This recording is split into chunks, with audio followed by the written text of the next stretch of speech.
All right.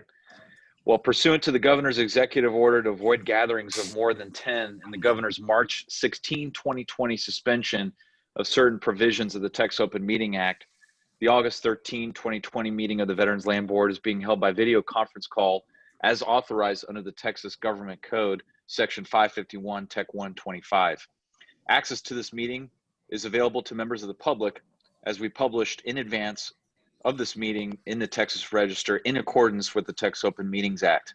Any member of the public who wishes to address the Veterans Land Board on a matter within the authority of this board should indicate so at the start of the meeting or during any public comment period, and Corey will relate that to the board. The chairman may limit, and that's me, may limit the length of time available to each individual. I believe we have some visitors potentially chiming in from the beautiful city of Mission for item number 9, so we will welcome them at that point in time. So with that, we can officially come to order under the auspices of the government code that I've cited. First on the agenda is approval of the minutes from our last meeting, which is January 23, 2020. Mr. Moody was not in attendance, and so Mr. Scott and myself will be the only ones able to vote on that one. I've had a chance to review these minutes and can go ahead and make a motion to approve said minutes, assuming Mr. Scott is in approval. Motion is made, seconded, and carries with one abstention to approve the minutes. Next item on the agenda is number 2, 3, and 4. I believe Mr. Martin will present all of them together.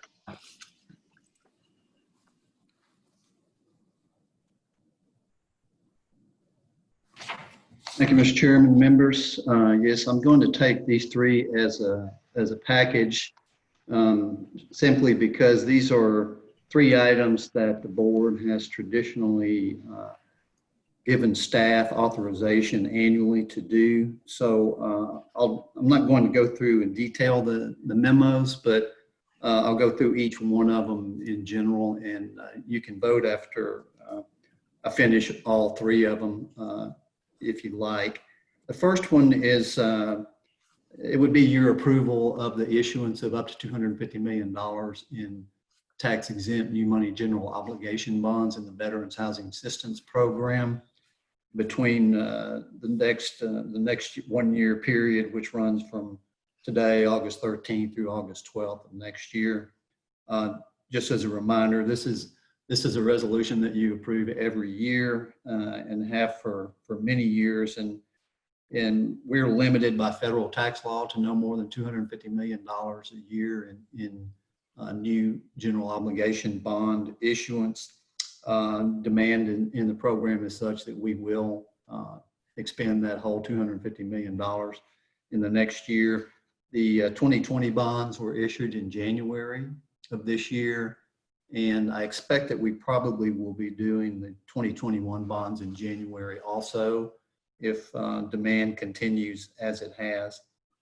And these would be, again, what we call synthetic fixed rate bonds. In other words, we issue floating rate bonds and then enter into a floating to fixed interest rate swap to create a synthetic fixed rate on those bonds. We've done that for the past 18 years, every year with the exception of 2009 and 2010, when the markets did not provide there was no liquidity available for many typical liquidity providers, so we had to do fixed rate bonds during those 2 years. But this structure usually allows us to be about 125 basis points below the cost we would otherwise experience if we were doing traditional fixed rate housing bonds with all the call features typically associated with that. So on this one, I'm recommending that you authorize the issuance of up to $250 million in tax-exempt new money general obligation bonds in the Veterans Housing Assistance Program between the period today, August 13th, and then August 12th, 2021. In addition, we also need to recommend that the final maturity not exceed 12/1/2052, and the bonds true interest cost not exceed 5%. Those 2 limitations are required by the AG when the board gives us an annual authorization like this. If there are no questions, I'll move on to the next item.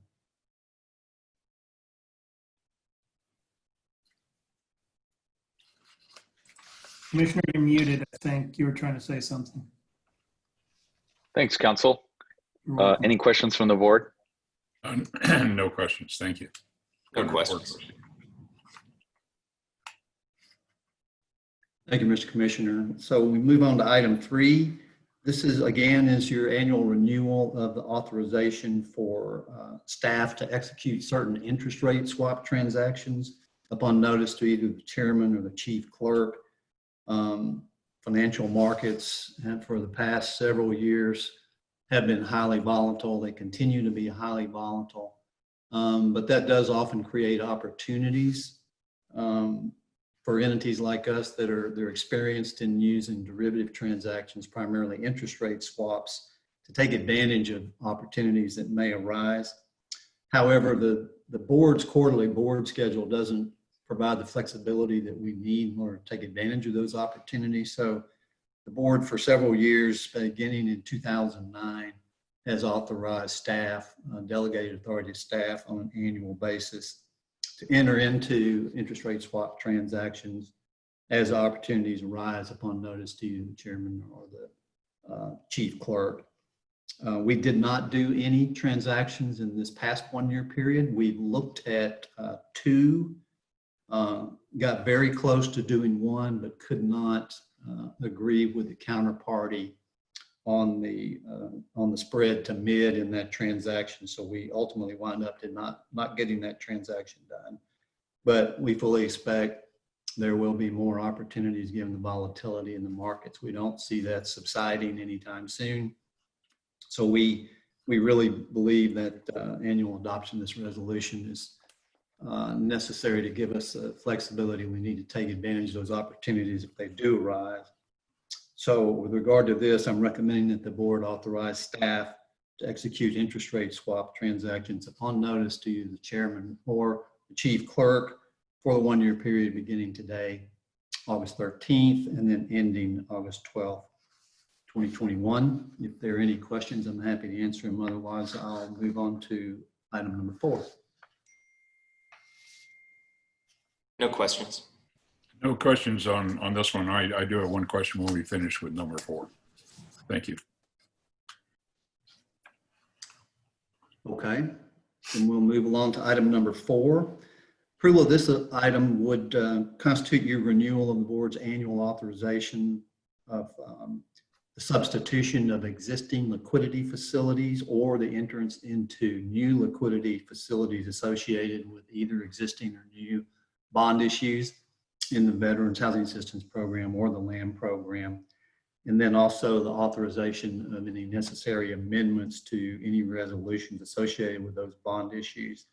Again, this is a resolution that you have adopted for many years that authorizes staff over a 1-year period to enter into liquidity facilities or substitute liquidity facilities as needed. Over the past year, we did arrange a $400 million expansion of an existing liquidity facility that we had in place with the Federal Home Loan Bank in Dallas. We used $250 million of that to provide liquidity on the Series 2020 bonds that we closed in January, and reserved the remainder of that to replace facilities in the future with this facility, because this facility has a very low cost on it. This is a 5-year facility and we're only paying 20 basis points on this. That's substantially below market cost. And it's primarily due to a really long-term relationship we have with Home Loan Bank in Dallas. So it still remains somewhat difficult to find a large creditworthy bank that's willing to extend the amounts of liquidity that we need in our program, but because of our high credit rating and our track record, we have plenty of banks that are interested in doing business with us. So we fully expect that whatever liquidity needs we will have in the next year, we'll be able to easily meet those. Therefore, I'm recommending that you authorize staff to substitute existing liquidity facilities or execute new liquidity facilities for the 1-year period from August 13th, 2020 through August 12th, 2021, and then also amend or supplement any necessary bond resolutions associated with bonds in the VHAP or the Veterans Land Program. And if you have any questions, I'm happy to answer them now. Otherwise, I would ask the board to approve items 2, 3, and 4 as presented. And Mr. Scott, I'm happy to answer your question on number 4. Thank you, Rusty. It's I have no problem with the report. It's more of a forward-looking question. Given the apparently the lack of lenders, even though we have folks or banks who want to do business with us, is it I think it's wonderful that we have the Federal Home Loan Bank in Dallas to work with, but is there a lack of other lenders who we could work with in the event that for some reason the Federal Home Loan Bank couldn't expand or anything else? Or are we moving into an area where we may have difficulty finding additional lenders?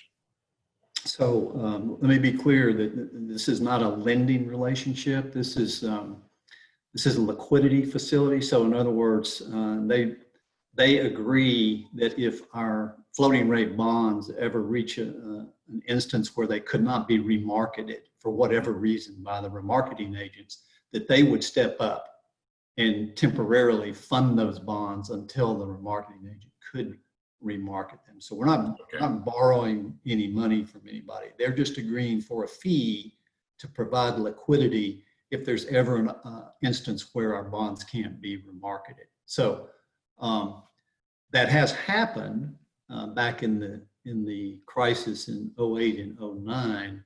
Mm-hmm. It happened to everybody because the liquidity, the market just shut down and there wasn't no market to remarket in. So everybody had some amount of bonds for a short period of time where the liquidity providers had to step up and provide the liquidity. That's the only time that it's ever happened. And in fact, it would never happen because of us, because we have a lot of liquidity in ourselves and our programs. We have really the highest credit ratings you can get, AAA on both sides. So it's never going to be us. It's always going to be the market if there's ever a problem. And the banks realize that, financial institutions realize that. So we are the model for what the entities that do this kind of business are looking for. So we will be at the top of every list of every bank that's a major liquidity provider. So the answer to your question is, that's why I said for some, it may be difficult to find credit-worthy institutions ready to step up to the plate. But for us, we're at the top of the list. So we won't have any problems. With us, it'll be more of a matter of what kind of price can we squeeze out of the deal. Good. Well, that's an excellent report. And I appreciate the distinction, because I remember when we started going through the COVID stuff, there was a lot of issues about liquidity, and then the Fed stepped in and injected a lot of money into the market. So I just was not sure looking forward, but I'm pleased to hear that, and I'm satisfied we're in good shape, and that's not going to be a forward-looking issue for us. Yeah, during that period, there was the market was starting to move in that direction. We had spikes in the interest rates, not just us, but every lender that has floating rate bonds had some big spikes for a couple of weeks in their rates, but the remarketing agents were able to remarket the paper. It didn't go to the liquidity providers. The market cleared, but the reason that it finally cleared and settled down was because the Fed stepped in.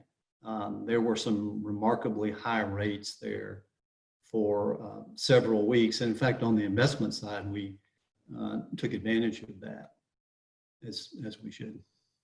It's always good to have somebody sharp-eyed at the helm. That's good, doing a good job on the financial part there, Rusty. Thank you.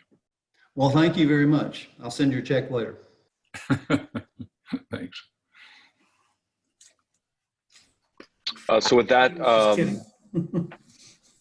as was mentioned by Rusty, he presented items 2 through 4 together as a package. And so the motion on the table would be to approve his recommendations for items 2 through 4.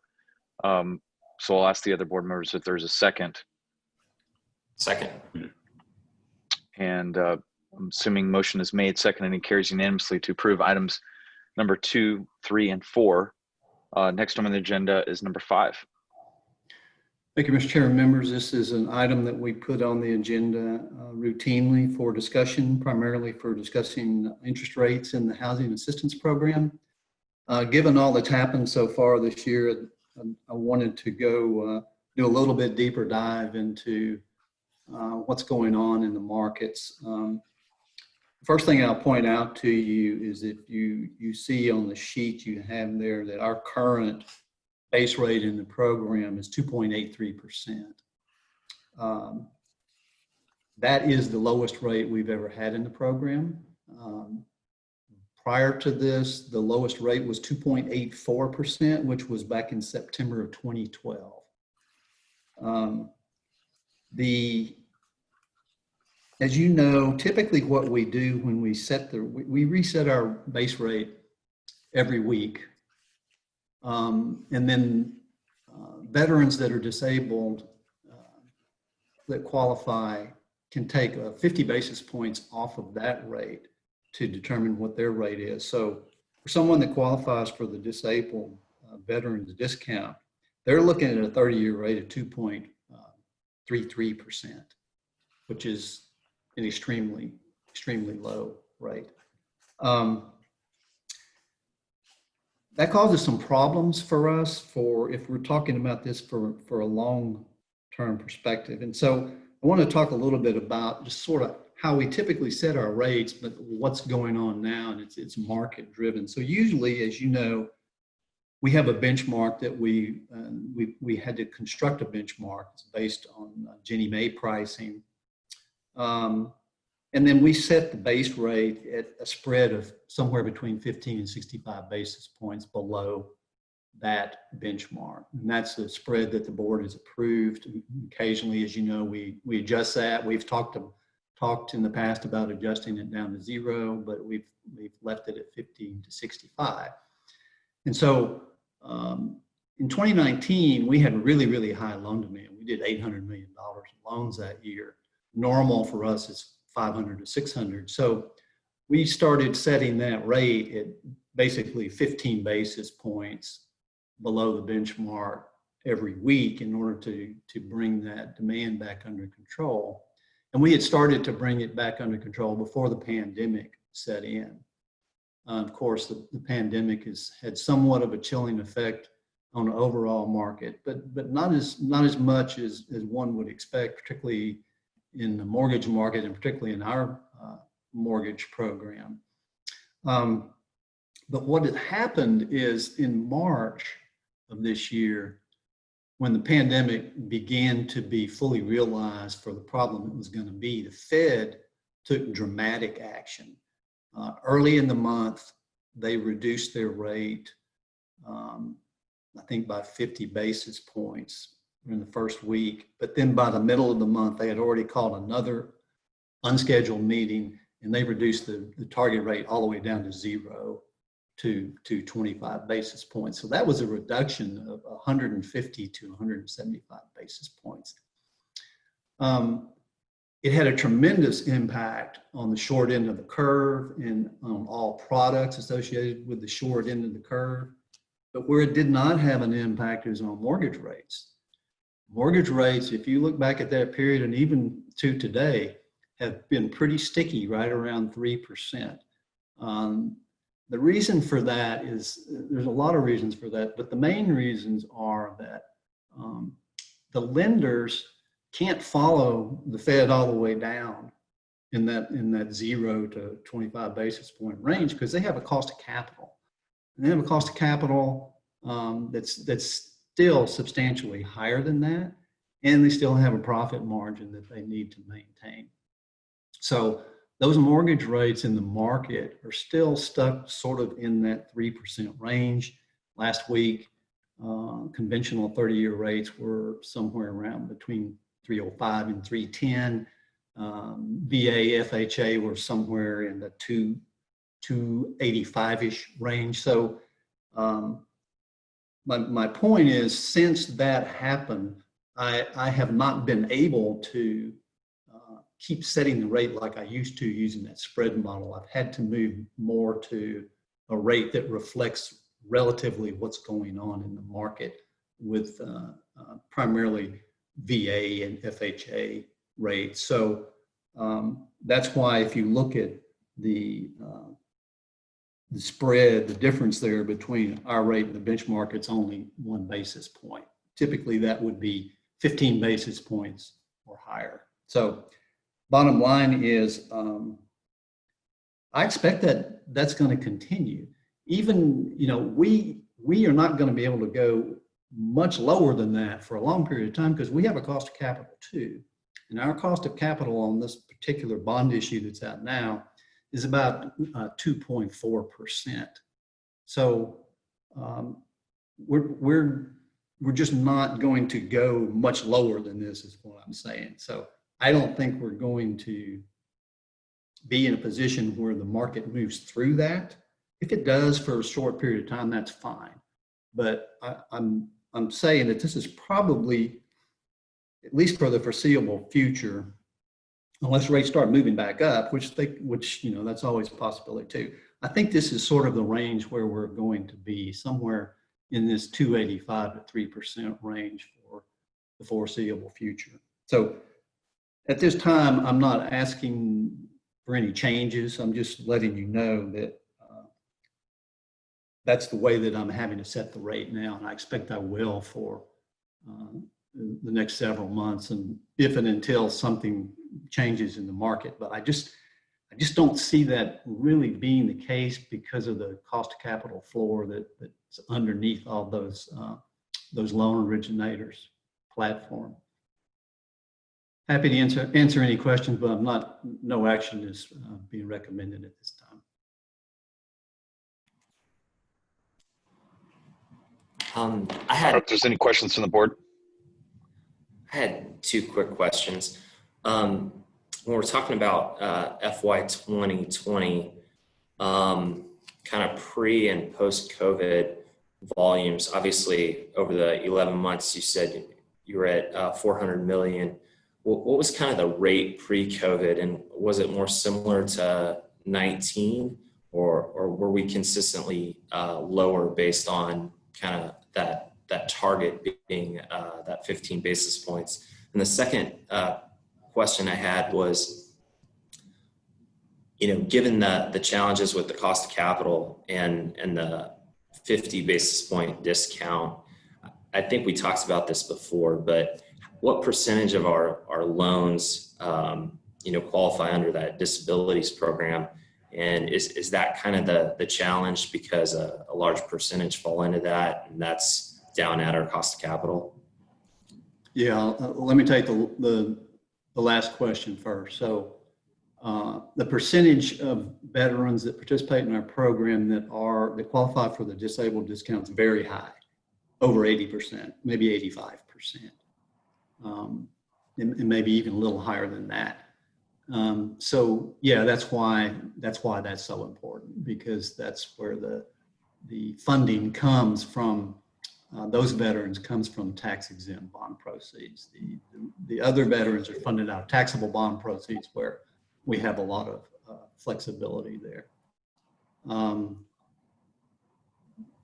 The first question. So that's a fairly compressed time period because our fiscal year ended August 31st of 2019. So you're only talking about a small period of time there. But what had happened was that was when, you probably remember, we talked about whether or not we could go down to 0 on that spread to help bring the demand in, because it had run 800 million in fiscal year 19. We're targeting 500 to 600.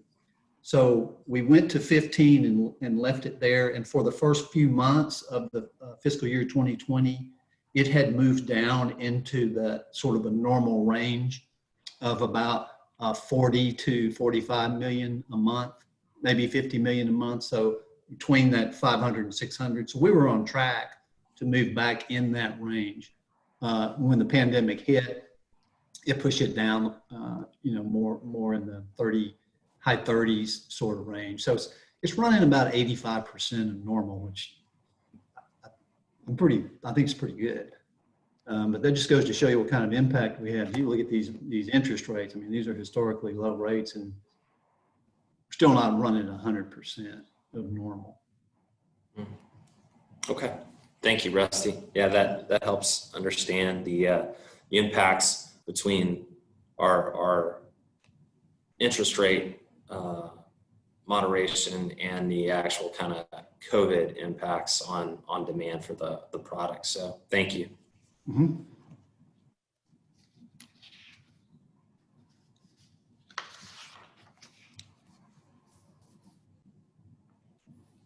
Any other questions from the board at this time? Assuming there are none, as Rusty mentioned, this is a non-voting item. Next item on the agenda is number 6, which is his quarterly investment report for the period ending March 31, 2020. Thank you, Mr. Chairman, members. Wow, what an interesting 3 months. No one could have predicted where we ended up those 3 months. Back at the end of last year, if you'll recall, the end of the year GDP for the fourth quarter last year was 2.1%, and it had been 2.3% for the whole year. But what a difference one quarter makes. So GDP for the first quarter of this year was actually a negative 5%, just a dramatic fall off. And of course that reflected the response to COVID-19, the shelter in place orders, changes in demand, businesses and schools closing, canceling operations, consumers canceling spending plans or redirecting their spending to more essential items. So a very unsettling time.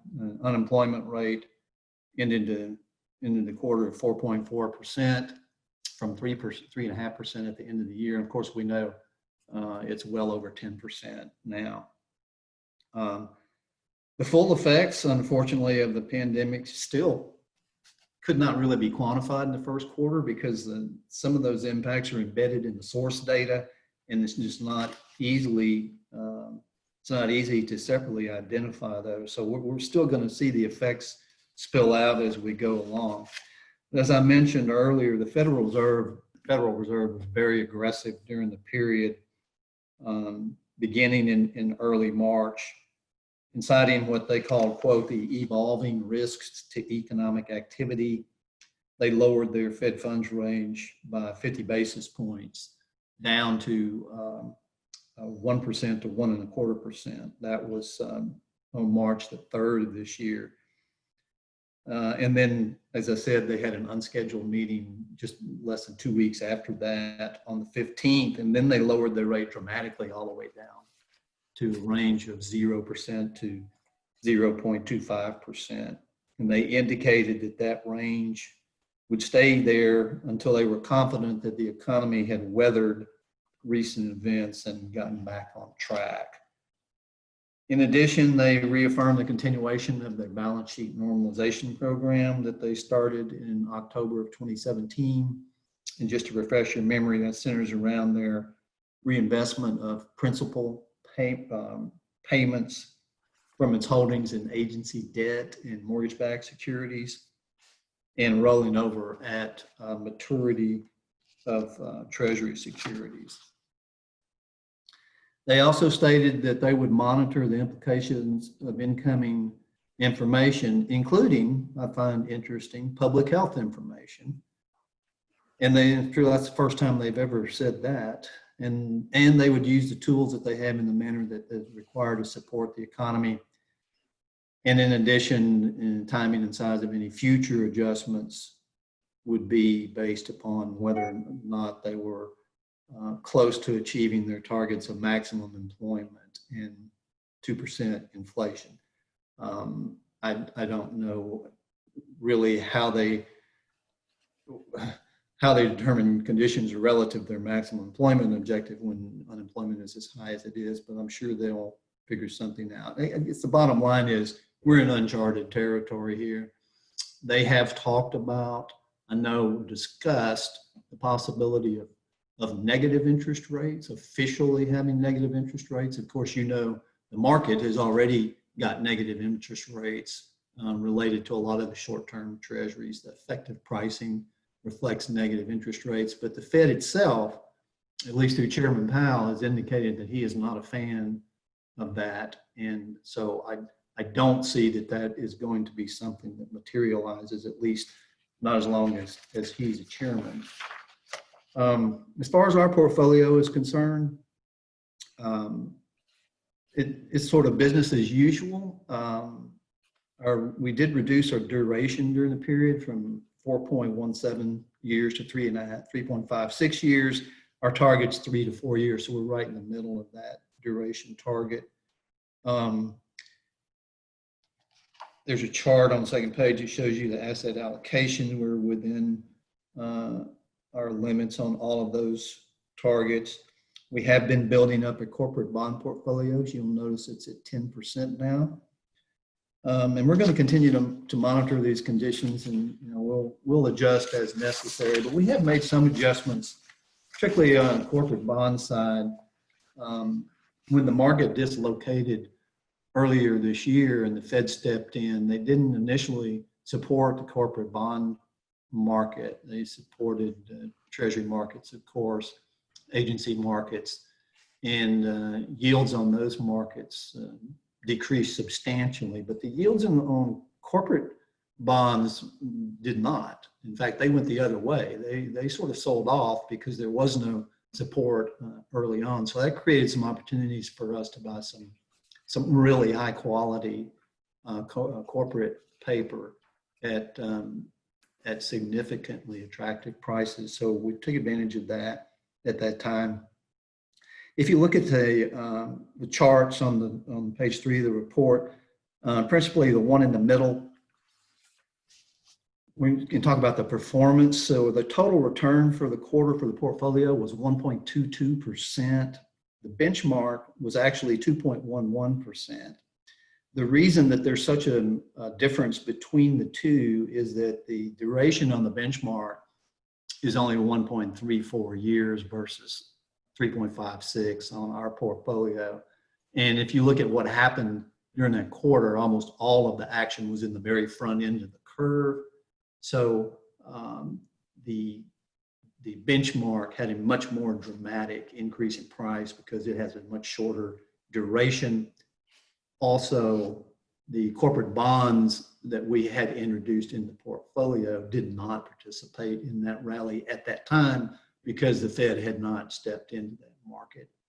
So that's why the return for the portfolio, although really very good at 1.22%, it looks somewhat muted compared to the benchmark. The 1-year total return is 4.52% versus 4.44 on the benchmark. Yield to maturity at the end of the quarter on the portfolio was just a little over 1.5%, and the benchmark was, as you would expect, very small, 0.17%. And then duration was 3.56 years versus 1.34 years. I expect that the portfolio is going to do pretty well in the second quarter. One of the reasons is because of the corporate bond investments we made. The Fed did move to support that market after the end of the quarter, so that's going to be reflected in the pricing for those bonds in the second quarter. That's the end of my report. Again, this is a non-voting item, but I'm happy to answer any questions you might have. Any questions from the board? Just a quick question on the, again, looking ahead on this, I remember learning that for the first time in our history that to finance our debt, we haven't been borrowing anything, we've just been printing. So the Fed is just printing a lot of dollars. And right now, of course, the economy is not strong, so there's really no risk of inflation right now. But at some point, the $3 trillion of new money printed will have an effect. Is there a downside thing that we have to be concerned about in the future as far as what you're doing and what the board does for financing and rates and things like that because of that?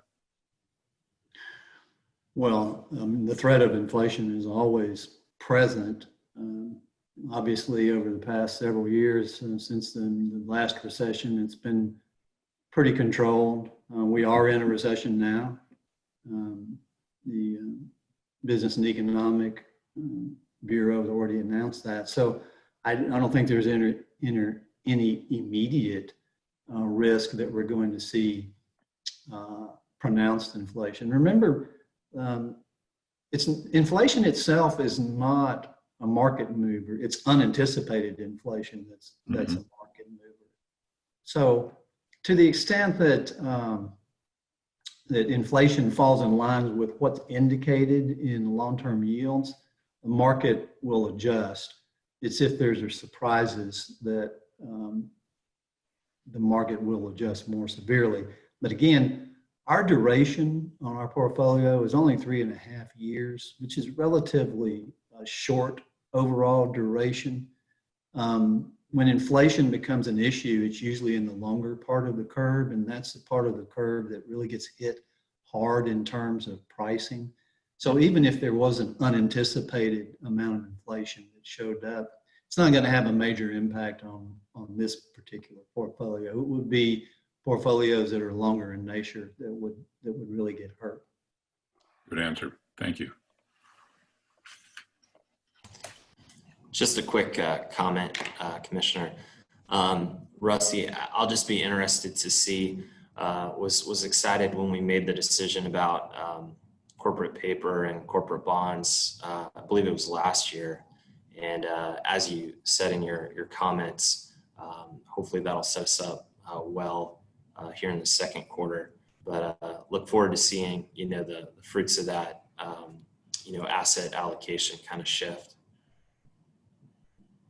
Yeah, I do too. I think it's going to be noticeable and positive to the portfolio. Whose idea was that again? I'm just curious. That was Grant's idea. But you made it happen. It's a good one. No, it's a good one. Yeah, it was a good idea.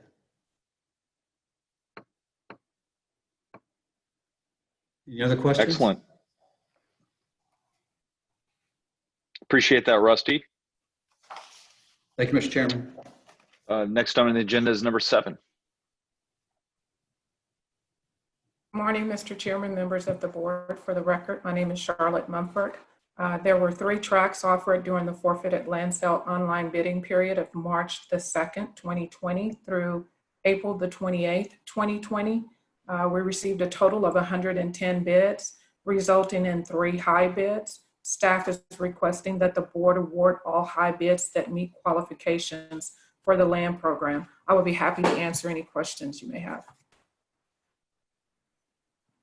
Any questions from the board at this time? Is there a motion to approve staff recommendation? So moved. Or second. Motion is made, seconded, and carries unanimously to approve item number 7. Next item on the agenda is a non-action item number 8. Good morning, Mr. Chairman, members. This is John Berkeley, Deputy Director of Texas State Veteran Homes. This agenda item is for board information and requires no action by the board. On July 2nd, 2020, the Department of Veterans Affairs informed the Veterans Land Board staff that due to the impact of the COVID-19 pandemic, the VA is allowing states to defer their 2020 priority list grants until 2021. Annually, the VA provides grants to the state veteran home programs to fund life safety code improvements, new veteran home construction, and refurbishments, and the priority of the funding is in that order. Due to the pandemic, the VA is allowing states to defer their 2020 approved grants until 2021. Most importantly, the VA is allowing the states to adjust the amount of the grant request. For several reasons outside of the VLB's control, cost estimates for the Fort Worth Veterans Home have increased substantially since the initial grant request. If the VLB proceeded with building the Fort Worth Veterans Home this year, VLB would have to cover that difference plus the 35% state obligation. Deferring until 2021 will allow the VLB to adjust the grant request and provide additional time for the VLB to consider different options to cover the cost increase. The VA has assured us that increasing the grant amount will not have any impact on the placement of the Fort Worth project on the priority list. Once the 2021 VA priority list is released in early 2021, a board agenda item for discussion and possible board action will be submitted to review costs and design of the Fort Worth Texas State Veterans Home. This is informational item only, does not require any board action, but I'm happy to answer any questions at this time. Hey, John, are you at liberty to discuss the projected increase in construction costs for the Fort Worth home, and how does that play into the deferral schedule that we're receiving information on today? Initially, we thought it was going to be about a $4 million increase, but as Jeff Kaufman, and he's on here as well, went through the pricing due to the pandemic, due to the trade war, just due to the amount of building that was occurring across the state. There was such a shortage of such things as drywall, the costs have gone up substantially from that. From there, Jeff, I'll defer to you at this moment if you want to go into further detail. Okay, thank you, John. Good morning, Mr. Chairman and members. I'm Jeff Kaufman, the Deputy Director of Construction Services. As John noted, when we started this process, it was 2 years ago this month, we started to pull together the scope and the budget for the new Fort Worth home. At that point, we hired PRDG, an architecture firm out of Dallas who specializes in senior living and who we've worked with before and feel confident in. And we had a lot of discussions early on about what the construction cost per square foot should be for the new Fort Worth home. They've been seeing projects in the Fort Worth area just under $200 a square foot for similar types of construction. So when we submitted the original grant 2 years ago, we put down $200 a square foot for construction cost based on what we knew at the time. Since then, we've been able to hire a construction manager at risk. They came on board late in 19, and we started working on actually getting field costs from the contractor, not official bids, but informal bids. We got our first bid package from the contractor in March, which just so happened to be about when COVID started. And the initial cost per square foot was just about $340 a square foot instead of $200. We immediately started value engineering, and we've gone through 2 subsequent pricing practices where they actually go out and try and get local bids or prices from subcontractors. And what we've seen is just a real shaky subcontractor market that's really being driven by a building material supply chain shortage that's directly attributable to the COVID situation. The 4 major areas that make up the construction cost are electrical, HVAC, plumbing, and sheeting and drywall. The majority of those building materials come from China, Asia, and Europe, all of which were greatly affected by COVID. Many of the factories were shut down and some haven't even reopened. So what was happening is our subcontractors were having to basically guess at prices 6 months from now that they couldn't even guarantee that they could get the material. So we saw, for example, in electrical, the preliminary bid on electrical was about $2.5 million more than we expected just for the electrical. So we've worked with the contractor and gotten it whittled down, and we're now down to about just over $300 a square foot. I think it's $302 or $303 per square foot. So we valued engineered it. Again, the contractor is very adamant that he can't guarantee any prices at this point.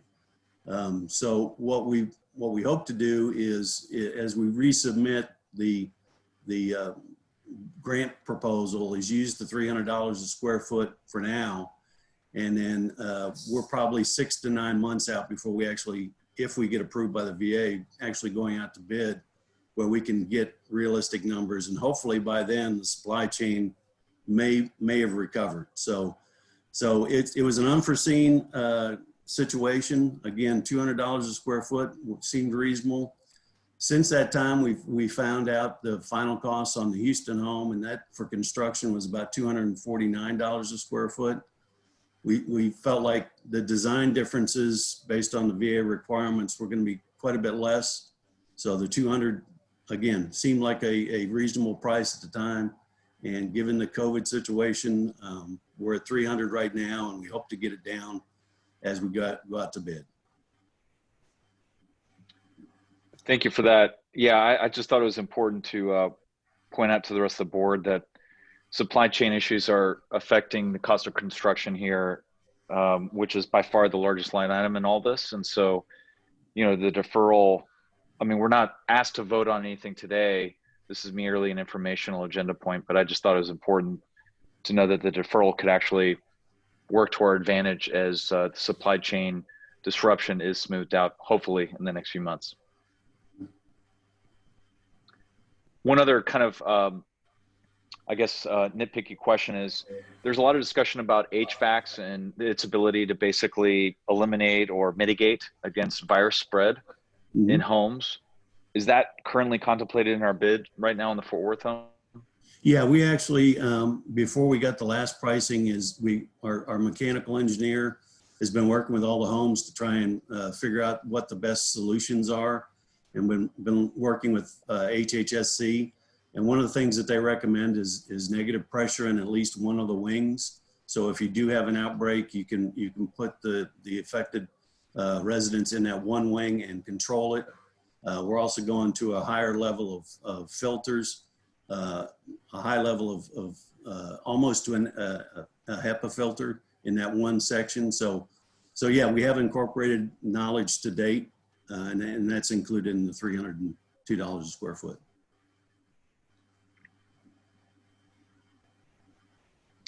Any other questions from the board of Mr. Berkeley or Mr. Kaufman at this time? It's helpful. Thank you. No questions, just a quick comment since you brought that up. I don't know if it's something we've looked at in any of the other veterans homes, like whether we have that capability when it comes to HVAC system, or it's an upgrade that's feasible, or from a cost standpoint or an engineering standpoint, but it may be something that we just want to take a look at.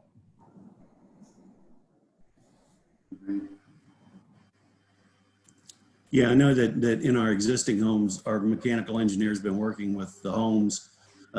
Most of the homes we're going to a high level of filtration, up to a MERV 13. HEPA is officially a MERV 17. Problem is that most of the older systems can't handle a HEPA filter. So we've gone to the highest filter we can. And then as we replace things, we'll be replacing with more efficient and higher level of filtration. That's great. Thank you. Mm-hmm.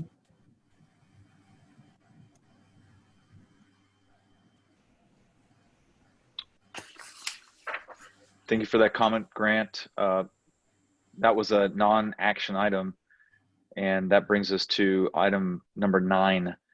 Yeah, I believe Mr. Brown will be presenting on this item, and then visitors from the City of Mission will speak in favor of this item if Corey can admit them and allow them to chime in.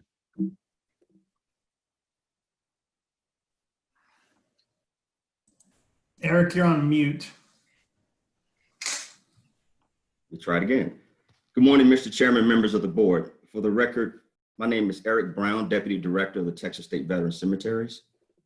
Item number 9 is consideration of possible action on interlocal cooperation agreement with the City of Mission, Texas, for the management and operations of the Rio Grande Valley State Veteran Cemetery.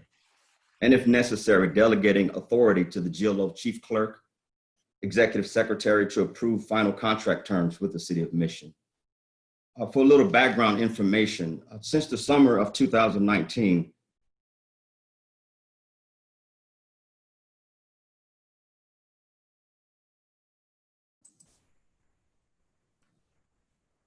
I think we lost him. Lost audio. Yeah, it appears that he's frozen. He's probably likely having internet connectivity issues on his end.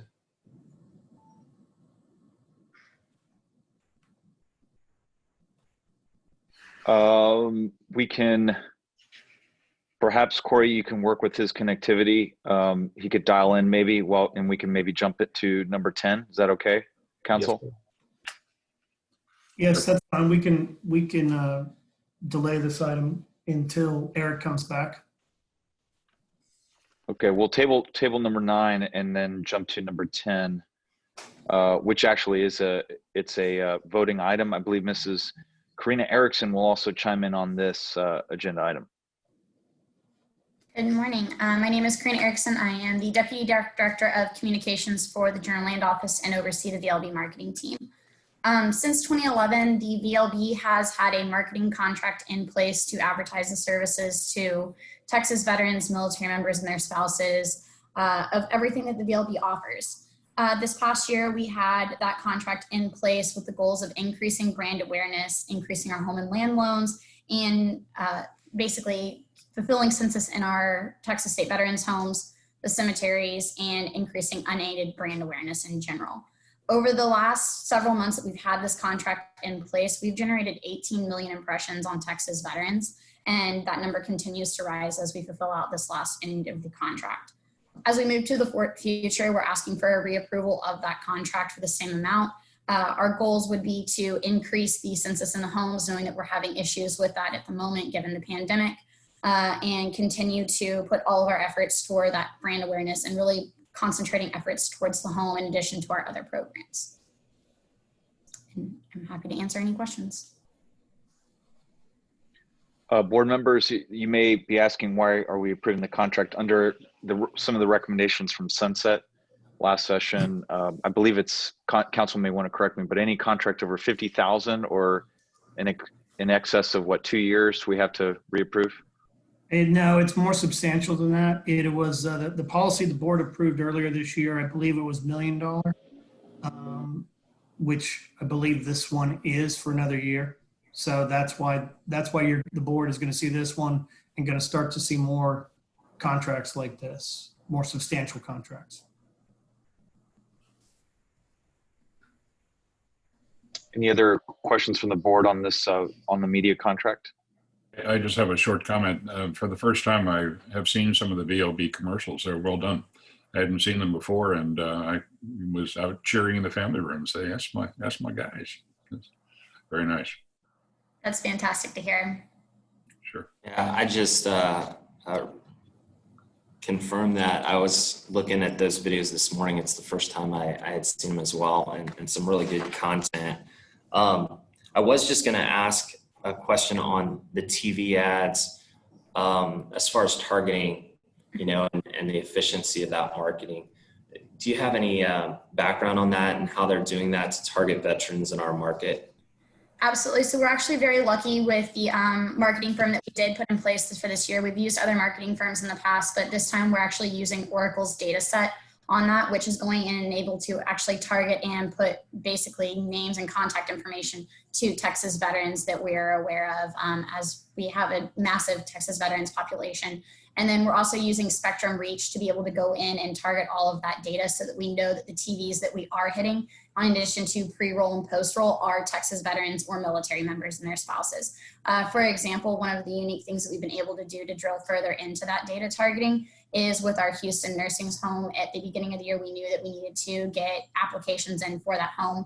So we were able to take one of our TV commercials that was targeted directly towards the home and Medal of Honor winners at the home, and basically send it to veterans and individuals who might be interested in putting their loved ones in the home or applying to be in the home, that were going to be eligible for that. So our data, we're able to micro target basically with that data set and really drill down, which has been very effective for us, making sure that we know where our impressions are going and that those impressions are going to our target market.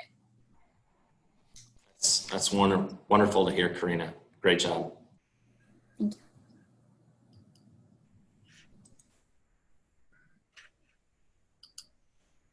Any questions from the board at this time?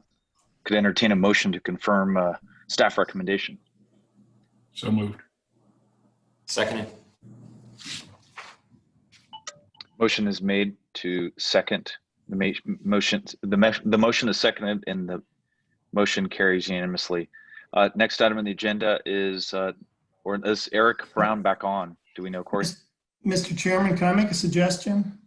Sure. Heather De La Garza has been working with Eric the entire time as a lawyer for VLB with us under my shop, and she's been negotiating that contract, and she could introduce the item to give, if you'd like to go back to number 9. Let's do that. The mayor and an opportunity to then comment, sir. Excellent. Great idea. Thank you. Hey, good morning, Mr. Chairman, members of the board. Again, for the record, my name is Heather De La Garza, and I am a staff attorney in the Office of General Counsel. And as Mr. Gordon just stated, I was the primary attorney negotiating the agreement. To take up where Eric left off, as of last summer, we have been in discussions with the City of Mission about them taking over the management and operation of the Rio Grande Valley Texas State Veterans Cemetery. And those negotiations went full speed starting this summer, and we have come to an agreement under the contract and the various attachments. I believe the mayor of the City of Mission, Dr. Armando Ocaña, is available and is here with us today, and also the city manager, Mr. Randy Bettis. So if they would like to speak at this time, I invite them to speak.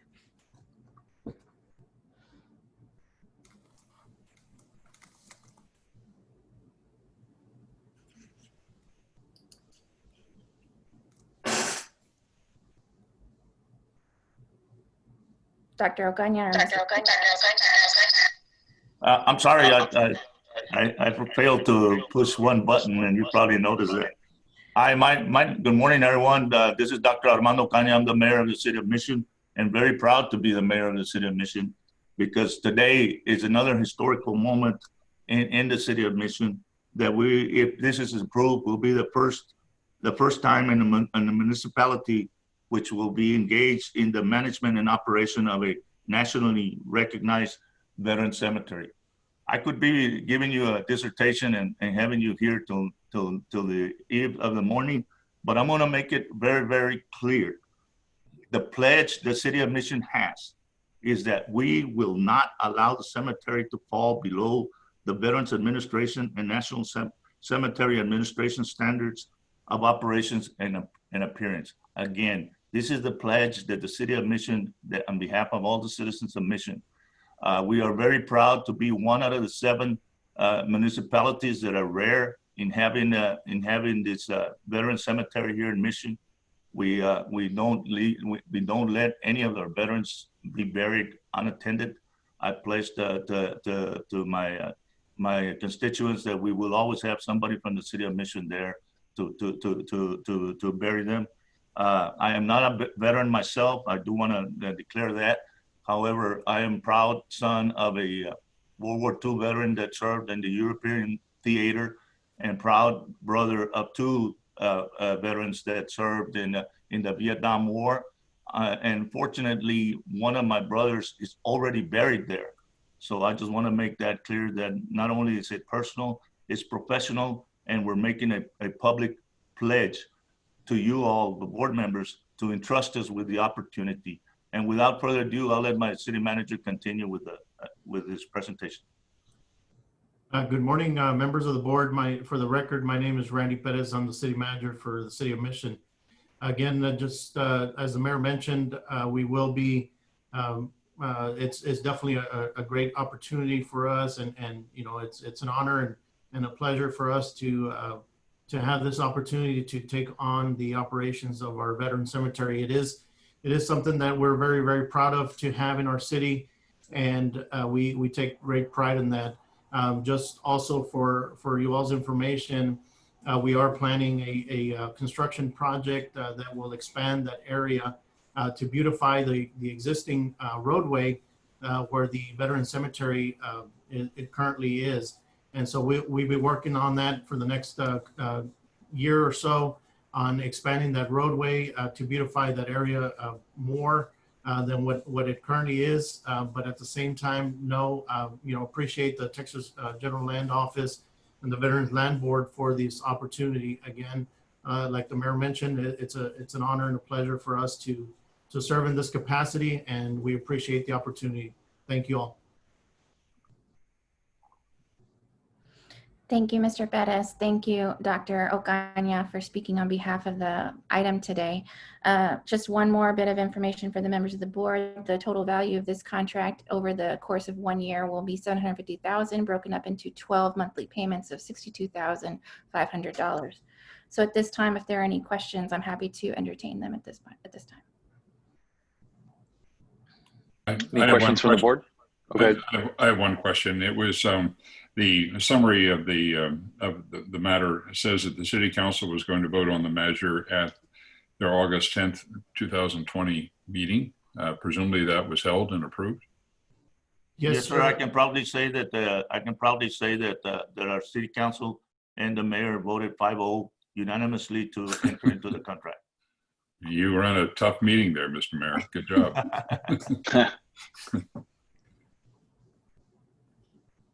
No further question. Are there any other public comments that we're expecting this time? This is last chance to say your piece.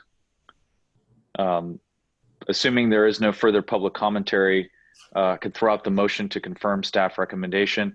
Also want to thank the mayor and Mr. Perez for taking time to visit with us and share their personal vision for this partnership, which I would agree will be historic, and we're excited to get back to the beautiful city of Mission very soon. Thank you, sir. Thank you. Thank you, sir. I move approval. I'll second. Motion is made, seconded, and carries unanimously to approve item number 9. Thank you very much. Thank you. Appreciate the opportunity. Congratulations. Next item on the agenda is number 11, and we will actually enter and discuss as a board number 11 in executive session. We'll enter into closed session pursuant to Chapter 551, Subchapter D, Texas Government Code, Section 551 Tech 071 for consultation with our esteemed attorneys regarding matters involving attorney-client privilege information and legal issues associated with item number 11. Following closed session, we'll reconvene an open session to complete today's docket. So for those that are on the panel, feel free to go ahead and mute and then click your video button as well, and then dial in on the conference line that was provided in your packets today.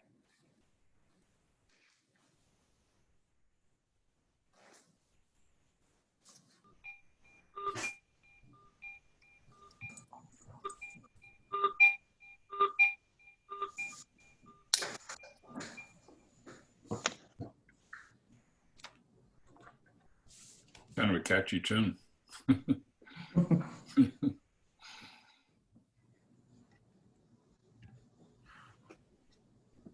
I think we have our board members back. The open session of the August 13, 2020 Veterans Land Board meeting will now resume with item number 11. Yes, good morning, Mr. Chairman and members of the board. Again, for the record, my name is Heather De La Garza, and I'm a general law staff attorney with the Office of General Counsel in the Texas General Land Office and the Veterans Land Board. Item number 11 today is the consideration and possible action on renewal of GLO contract number 16318-000-9811 and 16319-000-9882 with Texas VSI LLC for the management and operation of the Watkins Logan Texas State Veterans Home that is located in Tyler, Texas, and the Clyde W. Cosper Texas State Veterans Home that is located in Bonham, Texas. This is an agenda item that requires action on behalf of the board regarding the extension. Your conference is ending now. As requested by the host, please hang up. As discussed during executive session, the board has several options for renewal of the contract. It is recommended the board move forward with the option that they feel best meets the goals of providing excellent health care to our veterans, while at the same time ensuring that all of our obligations and requirements are met. And so I open it up to the board at this time to ask any questions.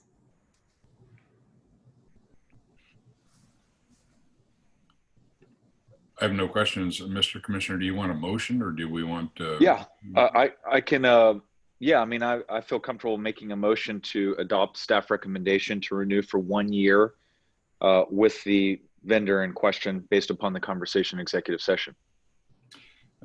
I support that. And the biggest concerns that I would have is that we conduct a re-audit, maybe once, maybe twice, at an appropriate time as the staff determines, so that we can satisfy ourselves as well as document the status of not only our actions in response to these events, but also what results we're obtaining. And then the other would be to urge the contractor to obtain additional expertise that they would be able to document for us to be able to more appropriately manage this problem area, and that they should be able to obtain that expertise within a specified period of time. And then you should probably get some extra reports from whoever that person or persons is to be able to help to make sure it comes into compliance promptly.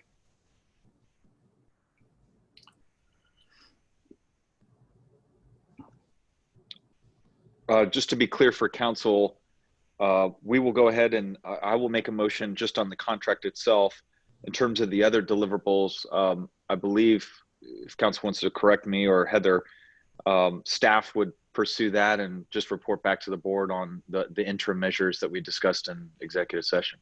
Yes, and to be clear that the motion's clear for the record, I think what your motion was and what I believe Mr. Scott seconded was extend both of the contracts for 1 year and then ask staff to basically take the recommendations, the comments that Mr. Scott has made and present those directly through negotiations to the operators. Is that a fair summary?